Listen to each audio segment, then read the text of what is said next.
اعوذ باللہ من الشیطان الرجیم بسم اللہ الرحمن الرحیم انا انزلناه في ليلة القدر وما ادراك ما ليلة القدر ليلة القدر خير من 1000 شهر تنزل الملائكة والروح فيها بإذن ربهم من كل أمر سلام هي حتى مطلع الفجر.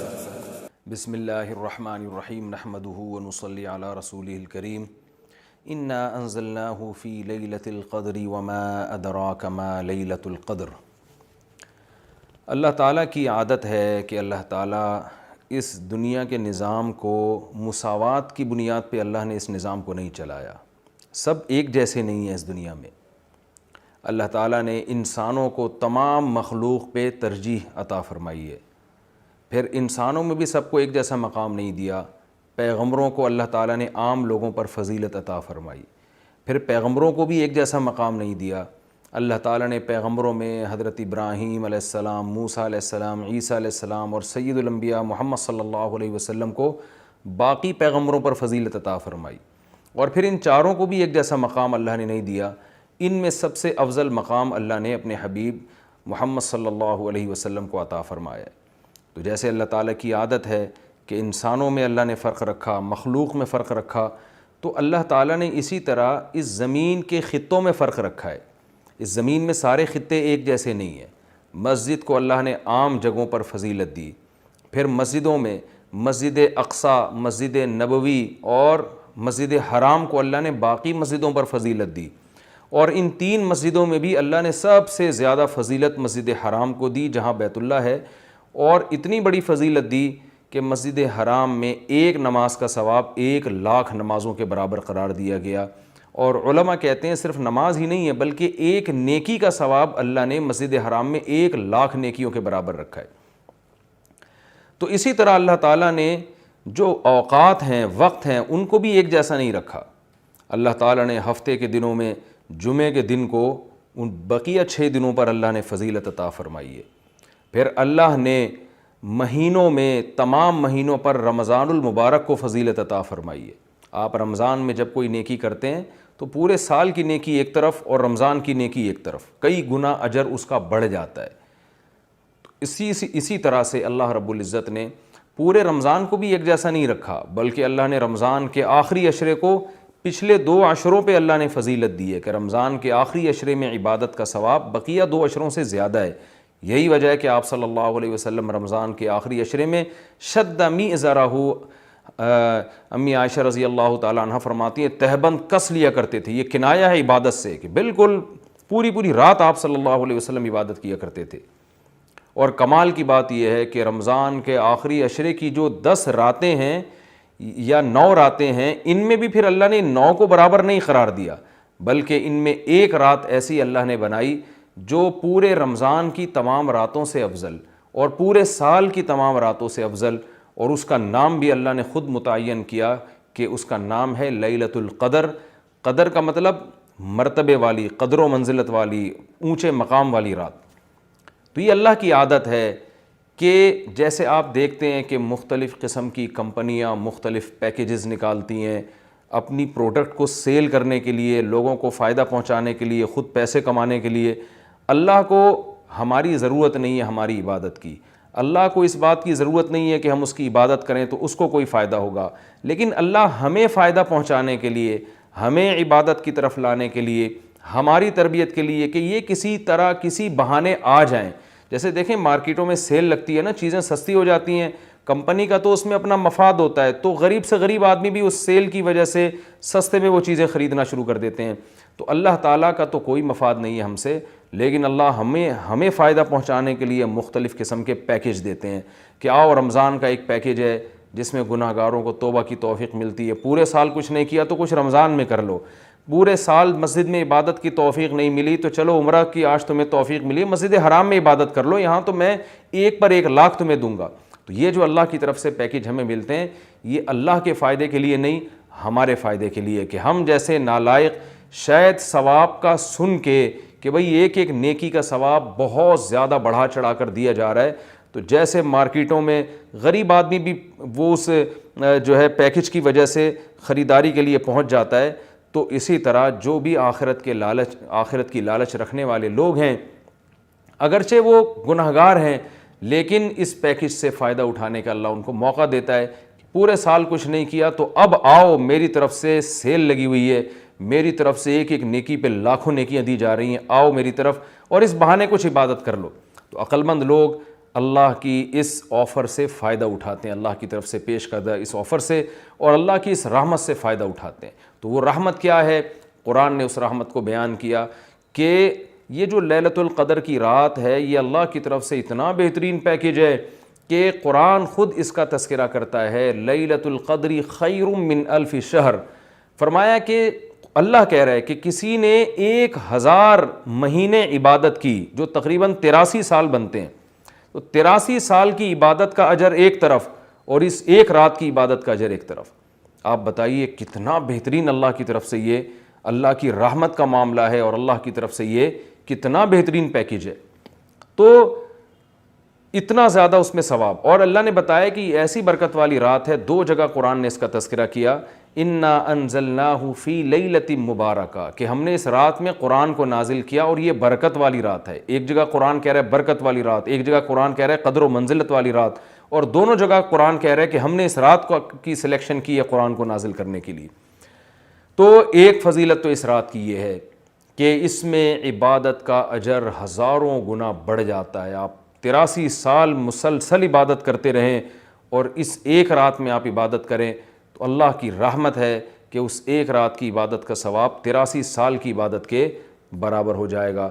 تو بہت ہی محرومی کی بات ہے کہ کوئی شخص اس رات کو سوتے میں گزار دے. اور علماء نے یہ بیان کیا ہے کہ جو بھی فضیلت والے دن یا فضیلت والی راتیں ہوتی ہیں ان میں جیسے عبادت کا ثواب بڑھ جاتا ہے، گناہ کا عذاب بھی اسی حساب سے کئی گنا بڑھ جاتا ہے. جیسے مسجد حرام کے بارے میں حدیث میں آتا ہے کہ ایک نماز 1,00,000 کے برابر، لیکن قرآن کیا کہتا ہے؟ وَمَن يُرِدْ فِيهِ بِإِلْحَادٍ بِظُلْمٍ نُذِقْهُ مِنْ عَذَابِ السَّعِيرِ. مسجد حرام میں ظلم اور گناہ کا کوئی بھی معصیت جو ہے، گناہ ہے، اس کا عذاب بھی کئی گنا بڑھ جاتا ہے. اس لیے علماء کہتے ہیں کہ مسجد حرام میں ایک جرم وہ 1,00,000 جرموں کے برابر ہے. مسجد حرام میں ایک چوری 1,00,000 چوریوں کے برابر ہے. مسجد حرام میں ایک جھوٹ 1,00,000 دفعہ جھوٹ بولنے کے برابر ہے. تو صرف نیکی کا ثواب نہیں بڑھتا، گناہ کا عذاب بھی بڑھ جاتا ہے. اسی طرح علماء کہتے ہیں کہ رمضان میں جیسے نیکی کا ثواب کئی گنا بڑھتا ہے، گناہ کا عذاب بھی کئی گنا بڑھتا ہے. جیسے مسجد میں نیکی کا ثواب بڑھ گیا، مسجد میں اگر آپ جرم کرتے ہیں، گناہ کرتے ہیں تو عذاب بھی بڑھے گا کہ اللہ کے گھر میں تم غلط کیسے کر رہے ہو. تو اسی طرح یاد رکھیے کہ لیلۃ القدر میں 3 قسم کے لوگ ہیں. ایک تو وہ لوگ جو عبادت کر کے اس رات کو قیمتی بناتے ہیں اور 83 سال کی عبادت اپنے کھاتے میں، اپنے اعمال نامے میں ڈال لیتے ہیں. ایک وہ لوگ ہیں جو محروم ہوتے ہیں، پوری رات سوتے رہتے ہیں، لیکن وہ بھی خوش قسمت ہیں کہ چلو عشاء کی نماز جماعت سے پڑھی، فجر کی جماعت سے پڑھی، کسی درجے میں ان کو بھی ثواب مل گیا، تراویح کی کچھ رکعتیں پڑھ لیں جتنی اللہ نے توفیق دی. یہ وہ لوگ ہیں جنہوں نے اس رات کو بہت حد تک ضائع کر دیا، لیکن خسارے والا کام انہوں نے نہیں کیا. خسارے والے وہ لوگ ہیں جو اس رات میں بھی گناہ نہیں چھوڑتے، ڈرامے دیکھ رہے ہیں، فلمیں دیکھ رہے ہیں، غیبتیں کر رہے ہیں اور عشاء کی نماز جماعت سے نہیں پڑھ رہے، گناہ کر رہے ہیں، فجر کی نماز جماعت سے نہیں پڑھ رہے. تو یہ بدبخت لوگ ہیں. تو خوب یاد رکھیے کہ لیلۃ القدر میں جیسے عبادت کا ثواب بڑھتا ہے ایسے ہی گناہ کا عذاب بھی کئی گنا زیادہ بڑھ جاتا ہے. اور یہی حکمت ہے، علماء بیان کرتے ہیں کہ رسول اللہ صلی اللہ علیہ وسلم نے ہمیں یقینی طور پر لیلۃ القدر کی رات متعین کر کے نہیں بتائی. آپ نے یہ فرمایا کہ طاق راتوں میں تلاش کرو، آخری عشرے میں تلاش کرو. وہ رات اسپیسیفک متعین نہیں کی.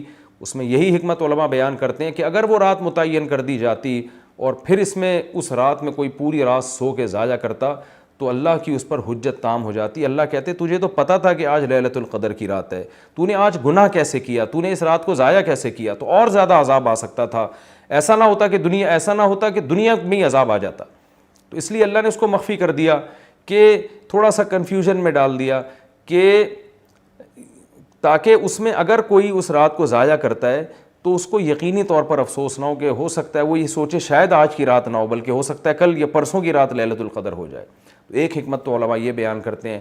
دوسری حکمت یہ بیان کرتے ہیں کہ اگر لیلۃ القدر کی رات متعین کر دی جاتی اور اس رات اتفاق سے کوئی سوتا رہ جاتا, بیماری کی وجہ سے عبادت نہ کر پاتا, تو پھر وہ بقیہ راتوں میں بالکل بھی عبادت نہ کرتا. وہ کہتا لیلۃ القدر تو گزر گئی, اب میں رات جاگ کے کیا کروں گا, اصل جو اللہ کی طرف سے رحمت والا معاملہ تھا وہ تو میں نے ضائع کر دیا. تو اللہ نے اس امت پر احسان کیا کہ بتا دیا بھائی آخری عشرہ ہے اور طاق راتوں میں امکان زیادہ ہے, تاکہ کوئی 21ویں رات کو عبادت نہ کر سکے تو اس کو یہ خیال نہ ہو کہ بھائی اب لیلۃ القدر کا چانس ہی ختم ہو گیا, بھائی ہو سکتا ہے 22ویں ہو سکتا ہے 23ویں ہو.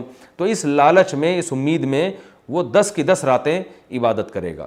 اور تیسری حکمت علماء نے یہ بیان کی ہے کہ لیلۃ القدر کی رات کو 100% متعین کر کے نہیں بتایا گیا تاکہ لوگ اس بہانے زیادہ عبادت کریں اور جو طلبگار ہیں انہی کو ملے. اب جو آخری 10 عشرے میں یقینی طور پر پوری عبادت کرے گا اس کے لیے تو لیلۃ القدر یقینی ہے. جو آخری عشرے میں کچھ راتیں جاگے گا کچھ راتیں نہیں جاگے گا تو اس کے بارے میں امکان ہے کہ شاید لیلۃ القدر اس سے فوت ہو گئی ہو. ہاں طاق راتوں میں جو عبادت کرے گا, تمام طاق راتوں میں 21ویں میں 23 میں 25 میں 26ویں 27ویں رات 29ویں رات, تو اس کے بارے میں بھی امکان ہے کہ وہ لیلۃ القدر کو پا لے گا. تو اللہ تعالیٰ یہ چاہتے ہیں کہ جو پورے آخری عشرے میں تمام طاق راتوں میں خاص طور پر عبادت کریں ان کو لیلۃ القدر ملے.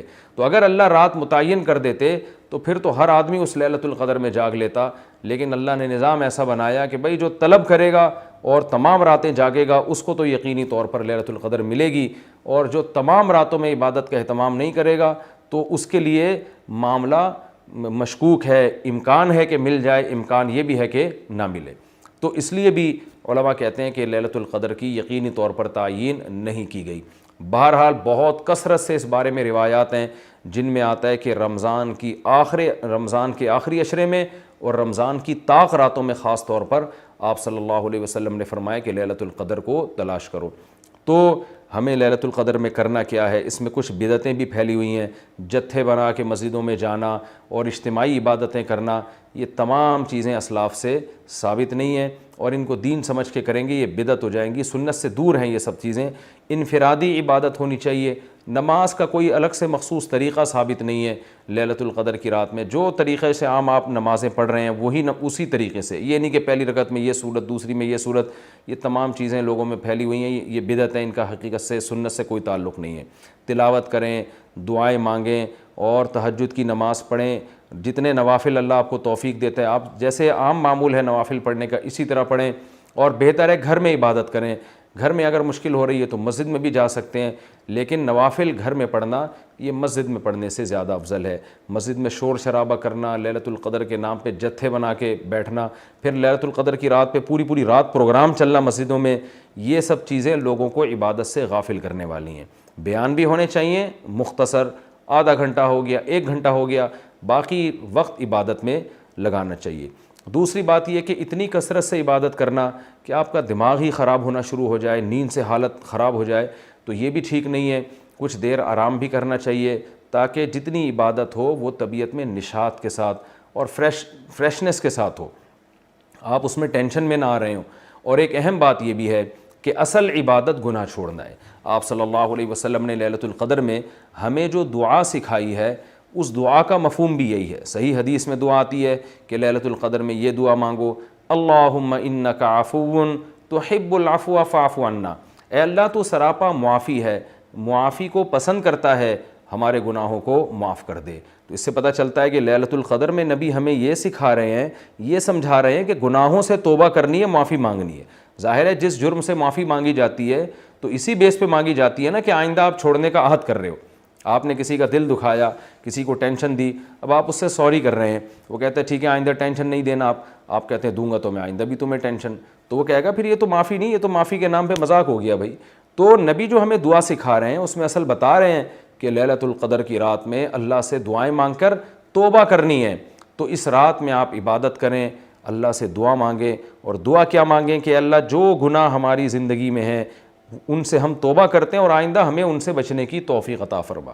گناہ کیا ہے؟ نمازوں کا قضا کرنا, داڑھی کاٹنا, خواتین کا بے پردگی کرنا, اور سود لینا, بہنوں کی وراثت نہ دینا, اور جاندار کی جو تصویریں آج کل لوگوں نے گھروں میں ڈیکوریشن کے طور پر تصویریں لگائی ہوئی ہوتی ہیں، یہ سب ناجائز ہیں۔ آپ صلی اللہ علیہ وسلم نے فرمایا ان من اشد الناس عذابا یوم القیامۃ المصورون، کہ سب سے سخت ترین عذاب قیامت کے دن تصویر بنانے والے کو ہوگا۔